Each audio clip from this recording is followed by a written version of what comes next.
have a little controversy over there, this tea house here that's on it, and nobody seems to know what it is, especially me. I should have remembered, but anyways, it's Herb Brown's tea room where he was, which was on at the corner of Regent and Queen Street. That's where it was. I remember that. Like inside of the little iron shutters. That's right. Nice ice cream time. Got ice cream. Maybe I should tell you a little story about that little ice cream store. I remember he used to chum around with Gord Galvin, and his uncle had the farm down the road there. And the apple orchard was there, and we went down there and stole apples off the cliff.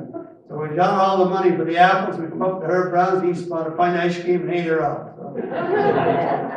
Anyways, if you'd like to come up now, Cora, you can tell the people all about the glass here. Okay? Well, I've never seen very much of this, so it's going to be interesting for everybody. Well, I'm going to keep it as a surprise for a little while. Okay. Now, I may be able to, are you going to be able to hear me? All right, without that. Of course. We'll try it. All right, if you can't, please let me know, because there's nothing worse than sitting there and not being able to hear. You can yell louder than that. We can get a stand and put that mic on the camera. You want to stand, Cora? And you can just have it right there. I don't think I've got an extra hand. Just speak more louder. All right. I'm going to give you- Easier for you.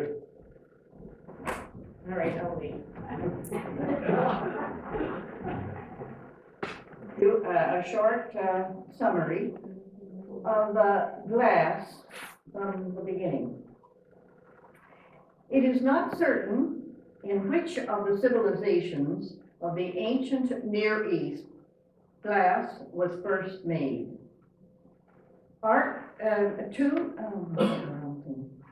Tombs of Egyptians built around 2500 BC show glass blowers at work. Specimens of glass made more than 2000 BC have been found in these tombs. Beads of green glass, blue glass have been found in Egypt and Saudi Arabia. Various other forms, such as glass vessels, have been excavated in Greece, Rome, and Turkey. The Chinese and other Far Eastern people also became very skillful in the manufacture of glass before the Christian era. It would be difficult to conceive a civilized world without glass. Window panes, much tableware, lenses for our spectacles, and mirrors, and the list goes on. It is important in the arts, science, and business worlds. The use of glass for window panes, as far as is known, began in England in the latter part of the 7th century, but its use was restricted to colored glass, which appeared in cathedral windows. These colors were no doubt produced by impurities. Sand forms the basis for all varieties of glass and is a most important substance a difficult substance from which to separate impurities. Animal and vegetable impurities are removed by burning. Of the mineral impurities, iron is the most objectionable. The sand is ground to a very fine powder. Certain ingredients are mixed in and heated to an extremely high temperature. Various materials are added according to the grade of glass desired, the purpose for which it is to be used. Ingredients used could be manganese, cobalt, copper, zinc, tin, arsenic, lead, and saltpeter. It requires about 24 hours for the material to become clear under very extreme heat. Lime is a common addition, but too much makes the glass brittle. Lead oxide gives luster and transparency. And now a bit about colors. Pale yellow or pale green are produced by iron oxide. Pink, amethyst, or violet by manganese. Copper produces deep blue or green. Cobalt oxide gives rich blue, and tin oxide a milky white. And I'm sure you've all seen these different colors in glasses. Like all other forms of industry and art, time brought many changes and much progress. By the 16th century, Venetian glass was the prize of kings and nobles. Then enameling on glass had a great period of popularity. In England, by the 17th century, Venetian glass influence was evident. In 1675, an Englishman, Ravenscroft, discovered the value of adding lead oxide, and this made glass more solid, heavy, and durable, and set the standard for the rest of Europe.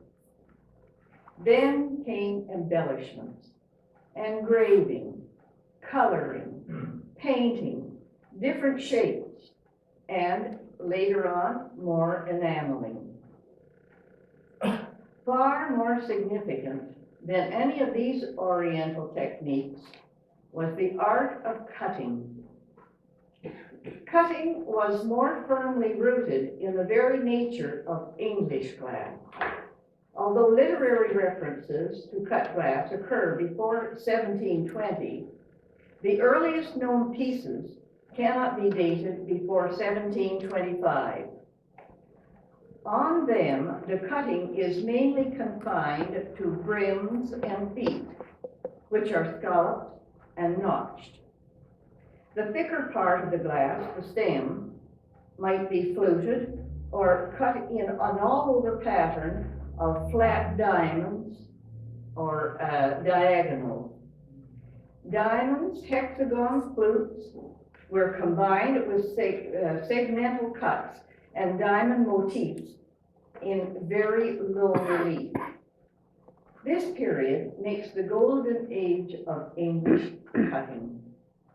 Throughout the 18th century, there had been great admiration in Europe for English lead crystal, and English styles of cutting of the late 18th and 19th century were much imitated abroad. In 1780, trade between England and Ireland was freed, and it was this relief diamond pattern style that was taken up in Ireland by the glass houses found there, which many of them remain today. The one we know best today is Waterford. This factory is often included in tourist tours to Ireland. Waterford crystal is exported to all parts of the world and is a prized possession. In 1912, Mr. Frank Brown came to Lakefield and set up a glass cutting factory on the site of the present IGA store. He had been trained in England as a designer and cutter. The molded glass pieces were imported from Belgium, which at that time was considered the world leader in first-class glass production. The cutting, which is the actual wearing away of considerable quantities of the original glass, was done by holding it against spinning sandstone or carborundum wheels of various sizes and thicknesses. The cutter followed a design previously marked. The cuts were often quite deep and breakage was great. You can understand that. Tanks overhead drip water onto the glass to wash away the residue. This is the method used today at Waterford. And no doubt that's why he came to Lakefield, because there was lots of fast flowing water available. The original luster was restored to the rough cutting surfaces with acids or with polishing, with very fine abrasives. Mr. Brown's finished products had a waiting market. It was shipped to various points in Canada and, of course, to Eaton's and Burke's. They were perhaps his main customers. With the War of 1914, imports from Belgium became impossible, and the factory closed. After the war, a group of Lakefield businessmen, recognizing the artistic ability of Frank Brown, assisted in reestablishing the factory. On the eve of its reopening, Mr. Brown suffered a fatal heart attack. And that was the end of Lakefield Glass, unfortunately. I will say that glass is beautiful to look at, but it's rather impractical, especially in the picture form. I have brought some of mine tonight, and I kept it covered until now, and I thought you'd be interested in seeing some of it. It's not easy to transport. This particular piece, it was one of his prized, if not his prized piece. And my dad acquired it many, many years ago. I'd say around 1920 or 21, whenever there was a sale of his pieces. And this one has the 3 flags on it. And in the antique book, it says that they know there is such a thing, but they were not able to find it. And I can't say it's one of a kind, but it may be. The Union Jack, the Stars and Stripes, and St. Andrew's flag, and in between the maple leaf, and it's all really cut beautifully. Now there are 6 nappies that go with it, and they're all the same. They have the same cutting on, same design on it, and you'll come up and see it later. I have several bowls. I brought this one. I think this one is a particularly beautiful bowl. And you'll see irregularities in the cutting, which proves it was hand cut. It wasn't done recently on any machine. And if you want to feel it, you can feel how deep the cuts are and how certainly there would be a lot of breakage, because if they just went a fraction too deep. And there are many designs, not many, there are a few designs that are, I think, characteristic to Mr. Brown. On this picture, I have never, when I go to antique shows, or I'm always looking at cut glass and trying to think how it compares with what I have. There's one cutting on this picture that I have it on another piece, but I have never seen it on anything else. And this picture is shown in one of the antique books of the units. But I was saying it's very impractical. It's heavy enough like that, but it's quite beautiful. And Mrs. Brown told me that he had certain flower designs. He had a variety of them, and this was one of them. And this, you'll notice this cutting is on here again. And I brought a little candy dish.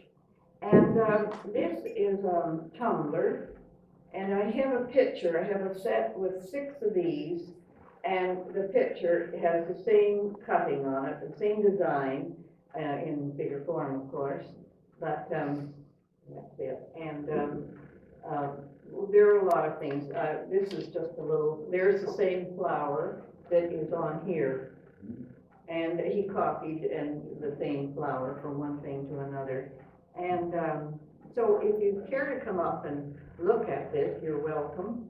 And I'll maybe we won't lift it too much off the table, but, I think you'll be able to see it all. And, If you have any questions of Cora, why don't we ask her right now? Anyone want to ask? Are there any marks on it to identify that it's? no, that is the problem. And you know, I've had a few people come to me and ask me if I could identify a piece of glass. And I can say, well, that cutting, you know, is like this cutting, and we can compare them that way. There's another certain thing that I think is characteristic of his. It's, let me see, well, I've got it with that on. Yes, I have. It's in here. It's a, what will I say, sort of a crisscross, and, you know, and it's very deep and very rough. And, you don't find it on too many other pieces. But I feel that that is one of the characteristic remarks of it. But there's not identified as far as his anything that he put on, unfortunately. That would have perhaps made it more valuable. But a lot of people who have it, and certainly in my case, I know where it came from. I know it's been in my family, how long it's been in my family. So there isn't much doubt, there's no doubt about what I've got. But, and there are other people.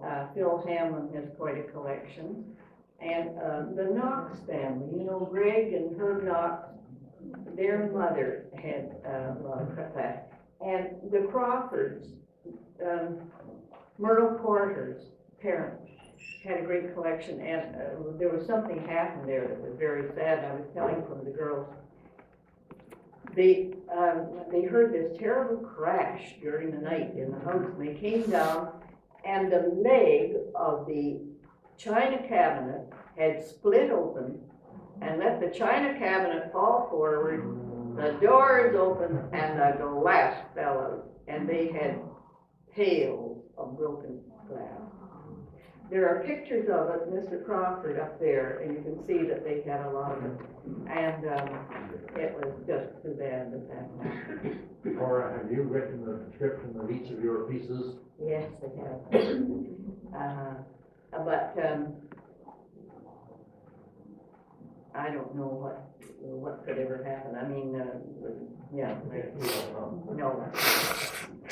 I'm always, the only thing I'm afraid of is, and if anybody broke in the house, I'm afraid of vandalism, because it's irreplaceable and, you know, what can you do about it? So I just hope nothing like that ever happens, because you can't be replaced. Yeah, exactly.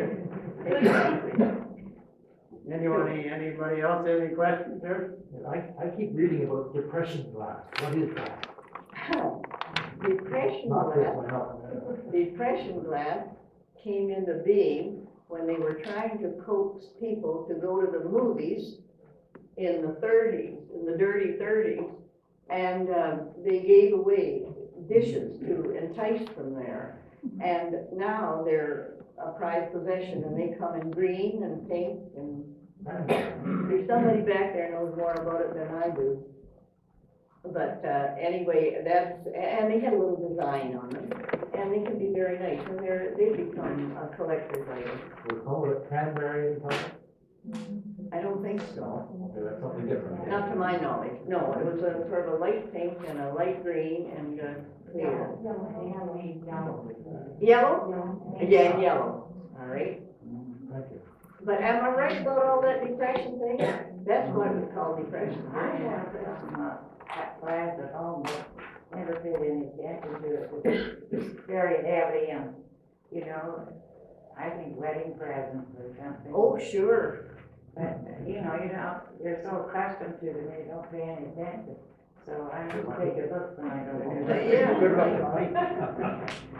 Well, as I say, there are a few things that I think make it, you can almost say it's Lakefield glass, but unless you know the history of it and how long it's been in the family, you just can't be Very absolutely. heavy.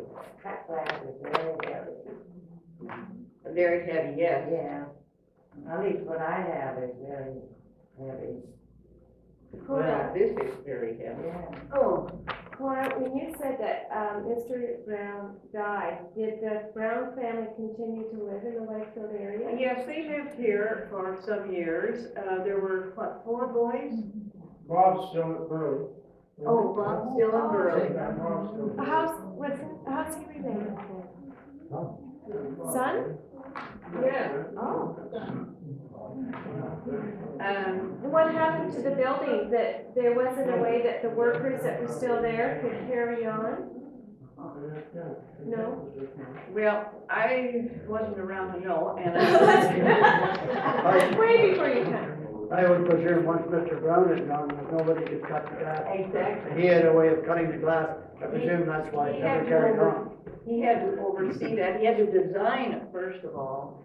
And I think he certainly had people working there. And, you know, they probably were doing something, but he was doing the pressure job, putting the final touch on it all. Well, what an honor for Lakefield. I mean, that's absolutely beautiful. Well, this is, I think, I've had antique dealers tell me that this piece is just absolutely magnificent with the flags on it. And, you can hear the ring on it. Oh, I didn't do it very well. I remember my nails. And, so, I hope you found They it say you interesting. can always tell if it's the real thing, but they have so many. Well, they don't all ring like that. That's a different ring. But this one is, yeah, I don't know about that.